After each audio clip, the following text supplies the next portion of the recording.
Hi, you guys. Thank you so much for joining me for this talk. I don't really have a name for it. And if you're new here, if you're new to me and my energy, my name is Queen Ashe. I'm an intuitive reader, a psychic medium, as well as a healer. All right, so what I wanted to talk about today was a term that I think that I created. Comment down below and let me know if you've heard this term before. But as you can tell by the title of this video, we are discussing toxic comfortability.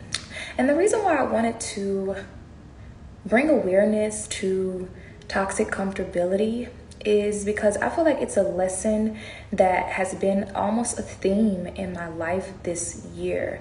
In 2020, I know 2020 was crazy for everyone. In my personal life, I experienced a lot of loss in 2020. And in 2021, you know how when you go through shit, you go through shit and you finally get like up that mountain, and then you kind of take root on top of the mountain, you kind of get settled, you're like, this mountain's kind of nice, I can build my hut here, I can go ahead and that's how I feel that I got comfortable on the mountain.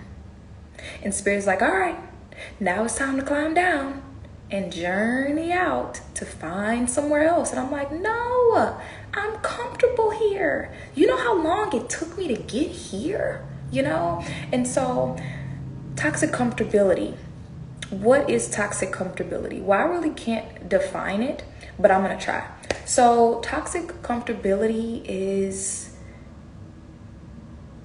well, let me just give examples because like I said, I really feel like I came up with this term. So some examples of toxic comfortability are staying in a friendship because you've known that person all your life, even though they don't meet your needs, they no longer align with your being anymore. Toxic comfortability is staying in that relationship, just because you've been with that person so long that you just kind of can't see anything else, And toxic comfortability doesn't just live in our relationships as well, which is something that I have been learning. Toxic comfortability is going to that same restaurant that you've been going to because that's where you go, and toxic comfortability is going that same route to work every day, even though it's traffic every fucking day. And instead of you taking the time to find a new way, toxic comfortability is going to the same fucking grocery store, okay, when the fucking cashier is rude and you just complain about it every day, okay. Toxic comfortability is going to that same fucking Starbucks, okay, every fucking day, all right? Ain't never got what you there for. Toxic comfortability is so many different things. So what I want to do in this video is I want to just touch on how it has played a role in my life, in my healing journey.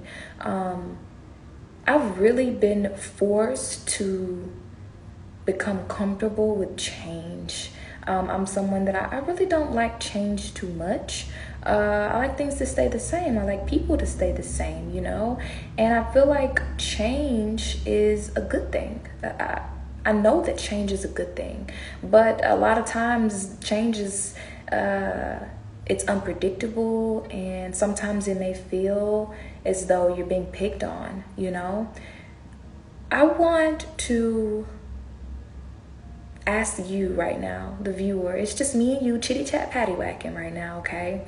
I want to ask you, in what areas of your life does toxic comfortability play a role in your inability to make change, to grow, to manifest the life that you want? I mean, really think about it. In what areas, what people, what places? Because what I learned this year was, as a result of my toxic comfortability, I have caused so much unnecessary freaking stress on my life. Like, I'm going to give you guys an example. Toxic comfortability is I moved about an hour away from, the side of town, where I grew up at, where I'm comfortable.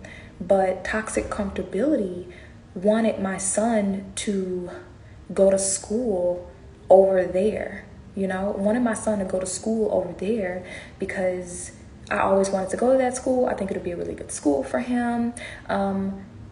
So I put this unnecessary pressure on myself to drive an hour there and an hour back in the evening every day, Monday through Friday. And it was overwhelming. And it was all in the name of, you know, in my mind, sacrifice. But what I come to realize is that that was toxic comfortability. Because that car ride would make me anxious. It give me anxiety. It would make me upset. It would make me frustrated with my son. You know, the car ride wasn't peaceful, happy. It was more so like, hurry up, get up, let's go. You know what I'm saying? And so I had to take a step back and ask myself, who am I really doing this for? Who am I really doing this for? Toxic comfortability collectively looks like keeping up traditions, you know, whatever tradition, traditionalism, whatever that might mean for you. For me, that's with religion, you know, me taking a step away from religion and honoring my spirit, honoring the divine, honoring and connecting with God outside of religion, you know. In what areas, and I'm still really developing this term. And you know how something sounds really good when you're talking to your, you know, your person that you talk to and you guys are digging deep.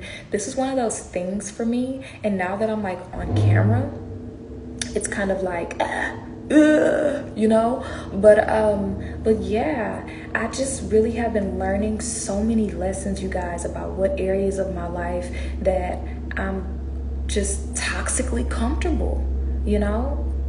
What areas in your life, you know, comment down below and let me know what areas of your life does toxic comfortability reside. And in the next video, we will talk about and discuss how to release, let go of, what are some practices, some routine rituals that will be good to assist you with letting go of this toxicity, bitch.